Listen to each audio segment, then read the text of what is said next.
Good morning to all of you. I thank ANMI, the office bearers of ANMI, and more particularly the CEO, Mr. Raghavendra Prasad, for inviting me and giving me the opportunity to be a part of this celebration. It's nice to see such dignitaries on the dais, and they have spoken so much about the technology and the way the community of stock exchanges and the MIIs and the stockbrokers have adopted technology and organizing this type of program.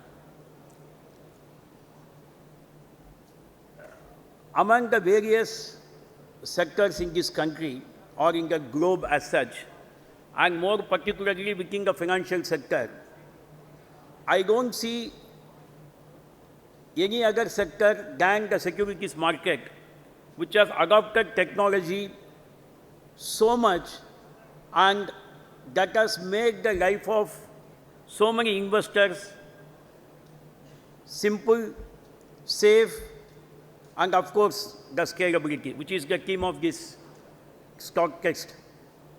And to put it humorously, this is the same community about 3 decades back opposed technology tooth and nail. And to that credit, I must say that this is the community which has adopted technology so much, and that is why where the securities market is today. If you compare the stockbroking communities with the MIIs, MIIs are big brothers. They have big pockets, they have many other things. But these stockbrokers are spread nook and corner of the country, and they are actually giving the last mile connectivity in the securities market by servicing the investors. So their adoption of technology is more important for the growth of this market than any other participant in this sector. So definitely for that, this community deserves a big applause, because what the market is today, even SEBI as a regulator being talked globally as one of the best regulators, the credit should be given to this community, because if they have not adopted technology to the extent to which it has been done, I don't think we all will be celebrating this type of times in the, today. Now,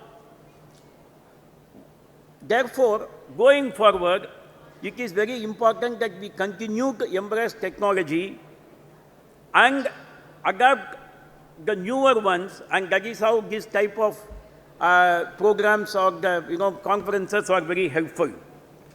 Why should we embrace the new technology? The purpose of this expo is that to demonstrate what are the new tools available, what are the ways we can improve our existing technology so that we can grow further. So the first point which comes to my mind is that it is client expectations.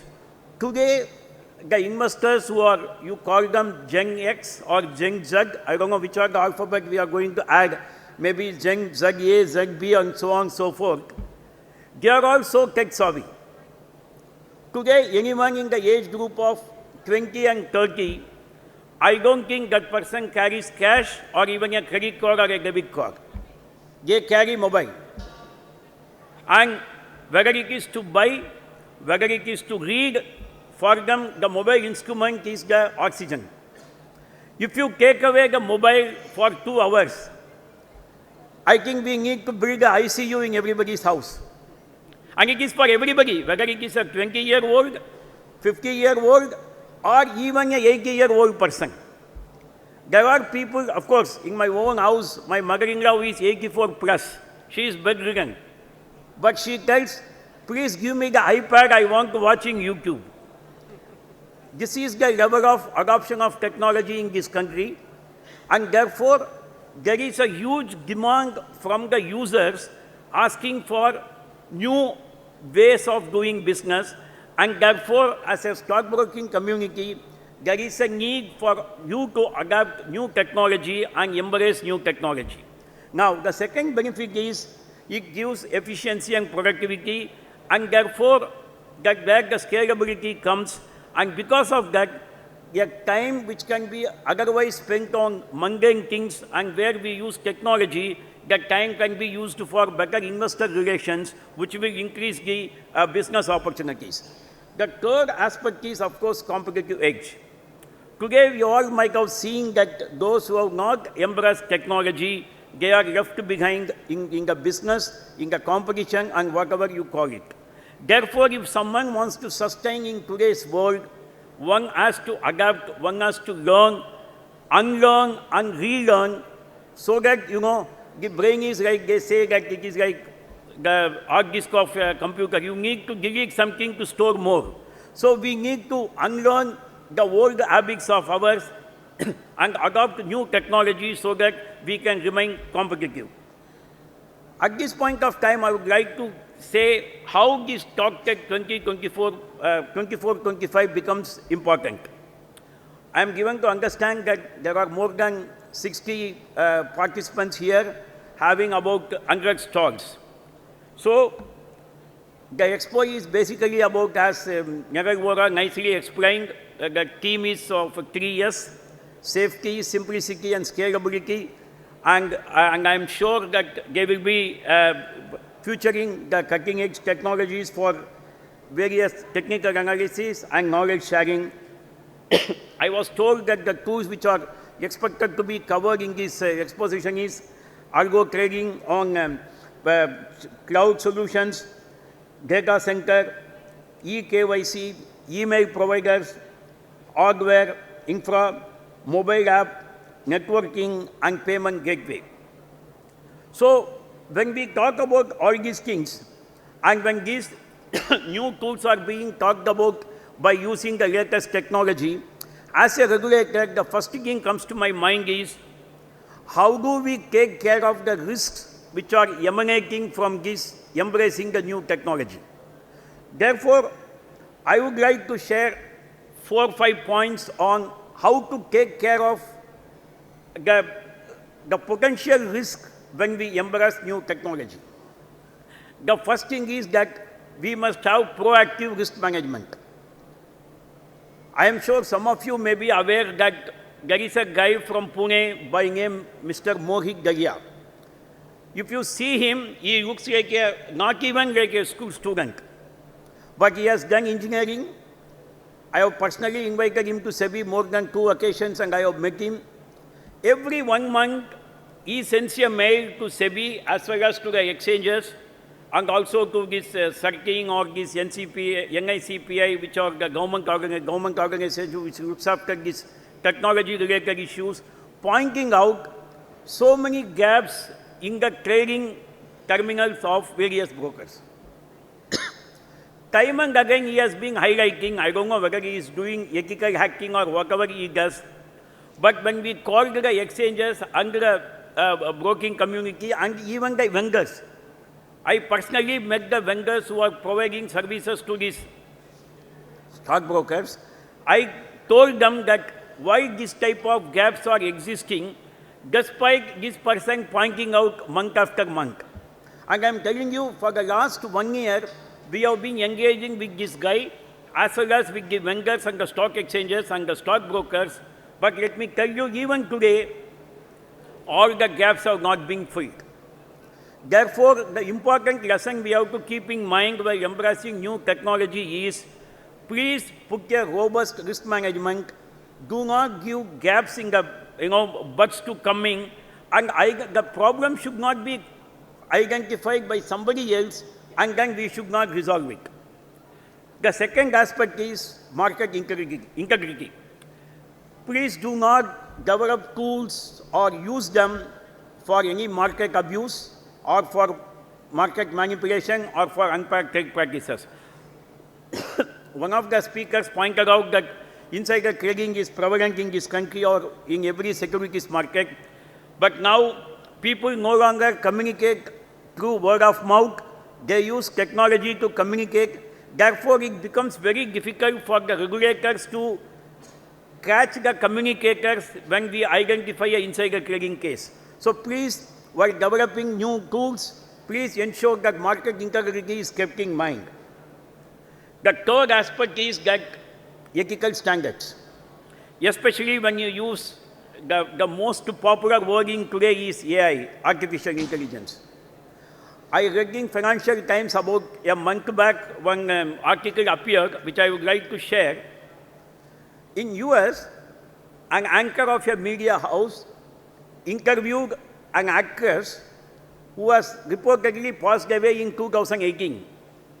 But the interview was telecast as if it is live, and the anchor asked certain questions and the actress was replying. Some of the questions and answers were related to post-COVID situation. So, some of the viewers, who are, the so-called activists we call them, they were wondering that how come a person who passed away pre-COVID could answer questions pertaining to post-COVID situation. So they had a doubt, even if it is a recorded version of an interview, the media house not showing it as recorded but showing it as live, that could be a mistake. But the biggest doubt was, how come even in a recorded interview in 2018, somebody can answer about this post-COVID situation? So they complained to the Ministry of Broadcasting or whatever is the department in US. And you believe me, the article says that they conducted an investigation and they realized that this anchor developed a clone of that lady and tutored that clone by using artificial intelligence for the answers to be given when the question is put. Then action was taken, and then they realized that non-disclosure of this to the viewers before telecasting this, that this was a clone developed by the artificial intelligence, and misled the viewers. The anchor was banned from this business for permanently. You can check in Google, and I read it in Financial Times. So we have to be very careful while embracing new technology, and we must adopt ethical standards to avoid this type of situation. The next is about operational resilience.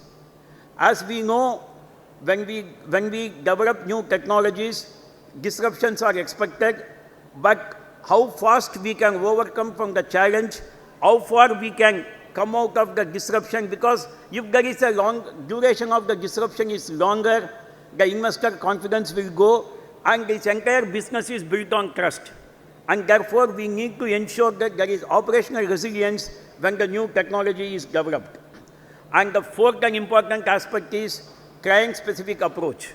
Please see whatever you develop is user-friendly, easily adaptable to the investors, and the investors are able to use it comfortably. Having said that, what is the role of regulator in facilitating innovation and adaptability of technology? Many people think that the role of the regulator is only enforcement, find fault with the market participants and issue show cause notices or levy penalties. It is not so. The regulator also embraces technology and provides various opportunities for the market participants to adapt new technologies, because one of the roles of the regulator is to develop the market. As many of you know, SEBI has come with an innovation sandbox, and of course, and similarly, SEBI has also come with a regulatory sandbox. In the innovation sandbox, where tech providers or market participants can develop and test their solutions in test environment using the data. In the regulatory sandbox, solutions can be tested in the environment on a limited set of customers. In addition to that, I don't know how many of you are aware, all the financial regulators have come together and developed interoperable regulatory sandbox. So please make use of these developmental steps taken by the regulator, and then come out with the new, so that you can use the data in the live environment. Now, in addition to that, I would like to say how proactive the regulator is. Last year, SEBI came out with a framework for adoption of cloud. And either to, starting from 2015, SEBI has issued various circulars for various market participants at different points of time. Now we have come out with a consolidated framework for all the regulated entities in last year on March 2023. This framework basically is a principle-based framework which covers governance, risk and compliance, selection of cloud services, due diligence by regulated entities, security controls, contractual and regulatory obligations, BCP, disaster recovery, and vendor locking and concentration risk. Similarly, SEBI has just recently come out with cyber security and cyber resilience framework on August 20, 2024. This basically framework and broadly covers the cyber resiliency goals, that is basically the anticipate, withstand, contain, recover, and evolve. It is based on the principles given by certain cyber crisis management plan.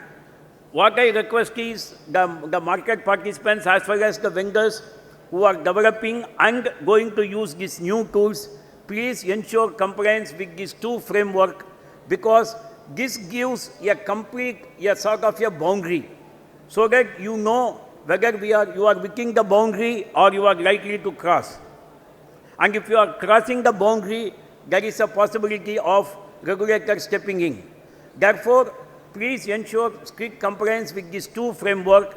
And if you are not sure whether you are within the boundary or you are going to slightly go out of the boundary, you are free to come to SEBI. We are always there to ensure that we all travel together within the boundary, so that if you cross unnecessarily, we have to step in. So that situation can be avoided. Therefore, before I conclude, I would like to say that today the financial sector has become more like a technology sector. There is no finance without technology. So I am just thinking going forward, whether the stock exchanges should be renamed as stock tech exchanges and the stock brokers should be called as stock tech brokers. Because without technology, I don't think there is an exchange. Without technology, I don't think there will be a stock broker. Therefore, I am very thankful to ANMI once again for inviting me for this occasion, and I wish all the best for this program. And I am sure that even I have requested, I am being the in charge of technology department in SEBI, I have requested my officers to visit the stalls today, so that if there is any takeaway for the regulator, we must also adapt it. We must not wait for the brokers to come and tell us. That is the proactiveness with which the regulator works. And that is why I am sure some of my colleagues will be visiting the stalls today. And if there is anything for SEBI, definitely we want to use it from this occasion. Thank you very much, and Jai Hind.